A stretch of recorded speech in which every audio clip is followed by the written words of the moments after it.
Hello! Good afternoon! Kumusta kayo dyan? Mukhang nakaligo kayo kasi umulan, ano? Oh, naligo kayo sa ulan. Sige, Kuya Melvin, kain lang kayo muna. Kumain lang kayo, Kuya Melvin. Tapusin nyo munang kumain. Okay lang.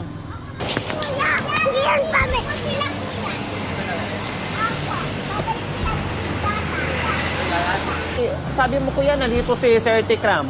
Pag ganun po siya, may binili na ito. Babalik sila. Ayan po mga kabayan. No, nandito pala si Sir Tikram. Kami may ni-vlog din dyan. Sabi ko, diretsuhin namin si Kuya Melvin kasi nga meron kaming usapan, no? At si Sir Tikram naman din, nag-usap kami kagabi, no? Nag-usap kami kagabi. Sabi naman niya, baka siya ay makadaan dito dahil may project din siya dyan, may pinapagawa siyang bahay, no? Kaya sabi ko, ay nagulat ako sa balita ni Kuya Melvin nung tumawag kami ay nandito daw si Sir Tikram. Ngayon, bumili ng gata siguro para dito sa mga bata, no? At titinan natin, antay-antay natin si Sir Tikram. Kayo ba ay nag-usap na ni Sir Tikram? Opo, nag-usap po kami ng masinsinan. Sinabi ko nga po sa kanya kung ano po yung totoo. Yun po pinakinggan niya naman po yung mga sinasabi ko. At minirin po ako ng pauman sa kanya. Tama. Ako ng tawad sa kanya. Tama naman po lahat yung sinasabi ni Sir Tikram na kailangan maging honest tayo. Kailangan magpakatotoo tayo kahit kaninong tao. Kasi nandito na nga tayo sa kalsada, hindi ka pa magsasabi ng totoo. Kailangan magsabi ka ng katotohanan. Ayan nga po, sinabi ko po sa kanya, pinaliwanag ko po na wala pong halong kasinungalingan. Sinabi ko po lahat yung totoo. Malaki rin po yung pasasalamat ko sa inyo kasi dahil po sa inyo, natutunan ko po na sabihin kung ano yung dapat, kung ano yung totoo. Yun po yung pasasalamat ko sa inyo. Tama yun, Kuya Melvin. Nandito na tayo, no? So ngayon, hindi na natin kailangan umabot pa sa maraming usapan, no? Tama yung sinabi ni Sir Tikram na magiging honest tayo. Kahit anong klaseng tao tayo, no? Naging palaboy-laboy man tayo dyan, no? Naging pasaway man tayo dyan, mayaman ka man o mahirap ka man, kung anong estado ng buhay mo, mas importante pa rin sa atin yung nagsasabi ng totoo. 'Di ba? Kasi mas maganda yung nagsasabi tayo ng totoo, marami mang tutulong sa atin diyan, marami mang naawa sa atin diyan, hindi man tayo nanghihingi, pero maraming kusang nagbibigay dahil alam nila na ikaw yung tao na hindi nagsisinungaling at nagsasabi ka ng totoo. 'Di ba, Kuya Melvin? So ito yung hangarin namin dalawa ni Sir Tikram na sana ang goal namin dito ay mapabuti yung mga bata, no? Kasi ayaw namin na habang buhay kayo nandito sa kalsada, na mamulat yung mga bata sa buhay kalsada, paano yung magiging future nila. Gusto mo ba, Kuya Melvin, pagdating ng panahon, na yung mga bata, kagaya mo nyo rin, dalawang mga magulang na dala-dala din ang pedal kasama ang mga anak nila. Gugustuhin nyo ba yon? Ayaw po namin. O, di ba? Hindi. So, paano natin may stop yon? So, paano natin masisimulan yon? Simple lang. Mamuhay tayo ng normal. Mamuhay tayo ng normal, no? Huwag tayo dito sa kalsada kasama mga bata. Kasi pag namulat yung mga bata, ito na yung pinalakihan nila, ito na yung environment nila, magagaya nila yun. 'Di ba? Paglaki nila, ito din ang gagawin nila. Kasi ito yung namulatan nila eh. So, kawawa sila. Paano yung pag-aaral nila? Paano paglaki nila? Pag nag-asawa sila, pag nagkaroon sila ng pamilya, ganito din. O, 'di ba? Hindi ka naawa pag ganyan? Naawa O, po. 'di ba? Naawa. So, paano natin simulan? Umuwi tayo kung saan ba talaga tayo nakatira noon, yung nakasanayan yung buhay, no? Kung saan talaga nag-aaral yung mga bata para continue sa pag-aaral yung mga bata, no? Doon kayo mag-start ulit at ayaw sana namin, hanggat maaari ayaw talaga, hindi lang kami ni Sir Tikram, kundi kahit sino yung ating mga viewers, no? Ayaw ng ganitong sitwasyon. Maganda doon pag umuwi kayo sa isang lugar, doon sa Laguna or sa Tugigaraw kung saan talaga yung pasya, yung gusto nyong tumira na talagang doon na kayo talaga, no, ganun na lang. At wag na yung iikot kayo buong Pilipinas, no? Iikot kayo, inindala-dala yung bata. Delikado, number 1, naglalakbay kayo sa kalsada, kasama yung mga bata, hindi natin alam yung disgrasya. Diba? Lahat kayo nakasakay dyan. Paano? Yung security ng mga bata, lalo na may mga anak kayong babae, pag natutulog kayo, na dito lang, open lang, paano pag yung mayroong taong makusundahan kayo? Nakasalalay yung buhay ng mga bata. Diba?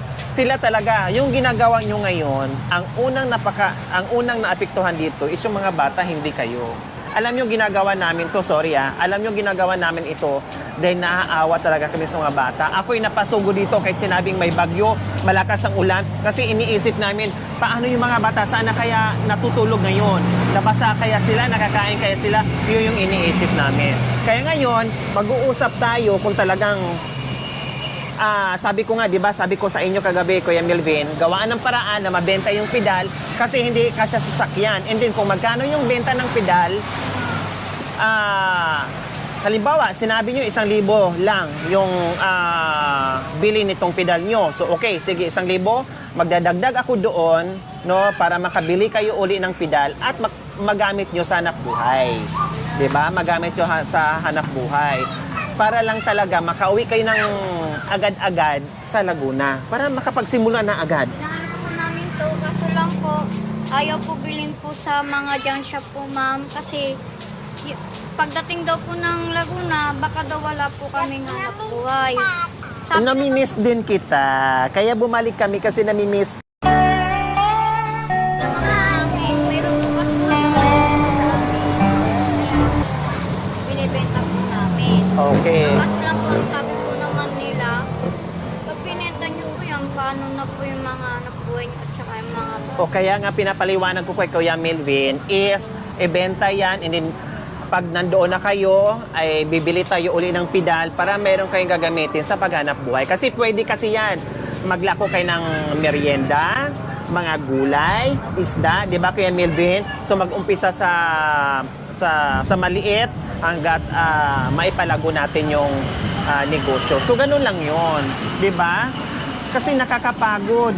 Hindi lang nakakapagod, nakakaawa yung mga bata na ganito na lang araw-araw yung kanilang pamumuhay na nasa kalsada, nasa lansangan. Hindi mo alam kung saan ka tatakbo, hindi mo alam kung saan kayo matutulog. Nanguhula kayo sa lahat ng bagay, Kuya Melvin. Kaya tama yung sinabi mo kanina na magiging honest. Magiging honest kasi yun yung sandata kung paano ka mapaniwala o paano mo mapaniwala yung tao sa iyo, di ba? Kuya Melvin? Kasi pag yung nagsisinungaling tayo, bawat iba-iba yung statement, ay lalong magagalit sa atin yung manunood sa atin. Pero kung nagsabi ka ng totoo, mapahanga sila kasi, sige, nagkamali ka. 1 beses, 2 beses. Pero nagsabi ka naman na ng totoo, lahat naman tayo nagkakamali. Minsan dala ng problema natin, dala ng kahirapan, no? Kaya nasasabi natin minsan o kaya nakakapagsinungaling tayo minsan. Pero dapat once, twice, enough na. Diba? Huwag na tayong gumawa o umimbento ng iba pang storya para hindi na lalala yung sitwasyon. Diba, Kuya Melvin? Yun nga po Okay. yung sinabi ko sa mga viewers na sana mapatawad po ako nila kasi hindi ko rin po sinasadya yung ganun. Tao lang po ako, nagkakamali. Kaya sana po mapatawad nila ako. Hindi ko po sila masisisi kung mag-comment man po sila ng maganda o pangit. Kasi karapatan po nila yun eh. Yun nga lang po, humingi po ako ng pamanin sa inyo kung ako man po nakagawa ng ganun. Dala na rin po ng pagod, puyat, gutom. Kaya humingi po ako ng pamanin sa inyo lahat. Sana mapatawad niyo ako. Okay. Sige, Kuya Melvin. Pangalawang tanong ko sa iyo ngayon, nasaan na yung bata? Panganay ba yon? Oo. Panganay. Anong pangalan ulit? Lian. Si GM. Kumusta na si GM? May contact na? May kumontak na sa inyo? May tumawag na? May kumontak po sa amin. Oh, tapos, Sabi po, sabi-sabi lang siguro nila yun. Ha? Kasi nung unang tawag nila sa amin, sumagot po sila. oh, tapos, Yung tama na nalobat po yung cellphone namin, uli tumawag kami sa kanila. Hindi na po kami sinagot po yung tawag po namin. Hindi po na nila sinagot po. o anong sabi? Nakausap niyo mismo si GM? Hindi po. Kasi Basta yun lang po ang sabi nila. Titignan pa nila kung nandoon nga, kung wala, i-text nila. Nawawala ba talaga si Melvin? Naligaw? Wala Naiwan? po, naiwan po talaga, nawala. Okay, sige, saglit lang Kuya Melvin. Itanong na natin uli ni Kuya Melvin, no, yung sakto at paano nangyari, no? Kasi nag-alala talaga ako sa bata, no? At sila din, sabi nga ni Ate Ella, hindi nakakatulog, umiiyak dahil yung hinahanap at inaalala yung bata kung nasaan na. So ngayon, kagabi, ay merong tumawag, tama, Kuya Melvin? Merong tumawag, kaya lang nalubat sila, so hindi nakapag-usap. Nung tinawagan nila uli na sila na mismo ang tumawag, ay hindi na sinasagot. Sana yung tumawag, no, kung mapanood yung aming vlog ngayon, ay kumunta kayo uli. Magbigay alam kayo dito, mag-update kayo sa mga magulang kasi hinahanap po nila yung anak nila na si Kuya GM na naiwan sa bus station at nakasakay ito ng ibang bus, tama. Okay, sige. Kuya Melvin, nagagaling kayo Cubao to Tugigaraw ang sinakyan yun na bus? Opo, kung ba ito gigaran. Tapos saan kayong, anong station Nag-stop kayo po, bumaba o huminto? nag-stop over po sa San Jose City. Sa San Jose City. San Jose City, Nueva Ecija po. City, Nueva Ecija. Tapos, kumain kayo noon. Kumakain po kami, habang kumakain po kami, nagpaalam siya saglit. Sabi niya, Papa, bibili lang ako ng chocolate kasi may nakita akong chocolate doon. Ang sagot ko po sa kanya, anak, huwag ka nang umalis kasi baka mamaya umalis na yung bus.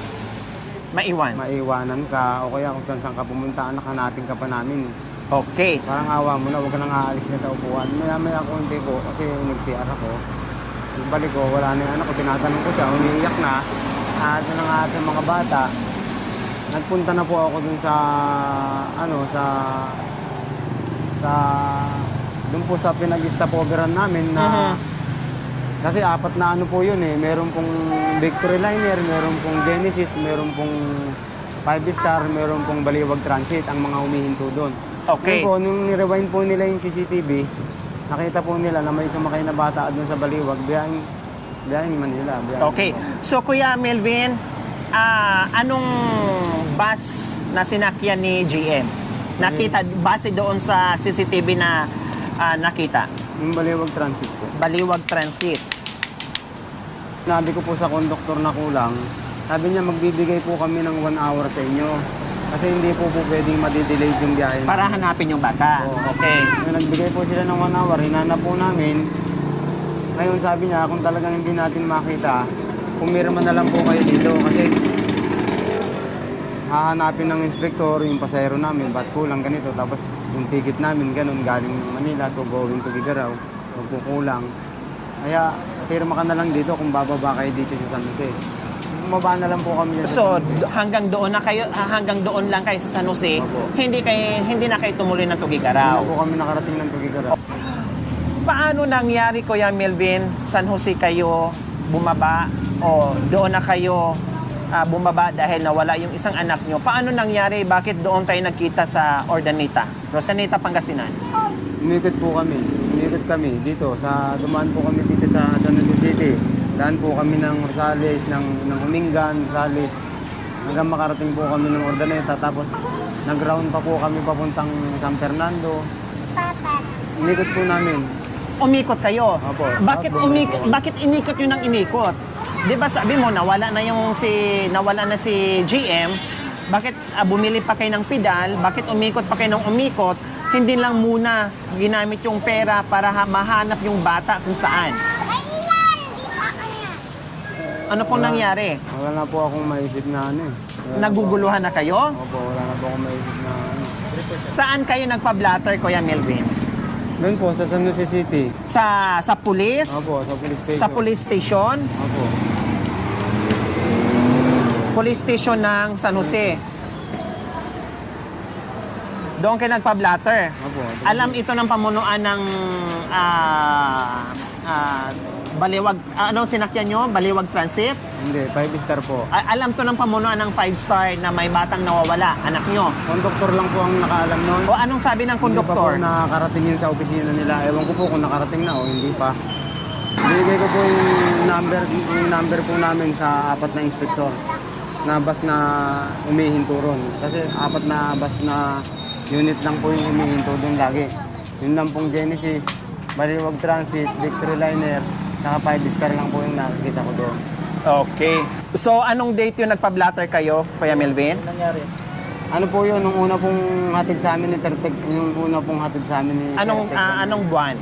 Anong date ba yun? Kunin mo nga yung ticket ng ano. Anong date? Kunin mo may nakalagay doon. Para maano natin, mahanap natin yung bata. June 3. June 3. Tapos 2023. June 3. Tama? June 3? Opo. So June 3 kayo nagpa-blatter Opo. sa San Jose. June 3, 11 p.m. ng gabi. 11 p.m. ng gabi kayo nagpa-blatter.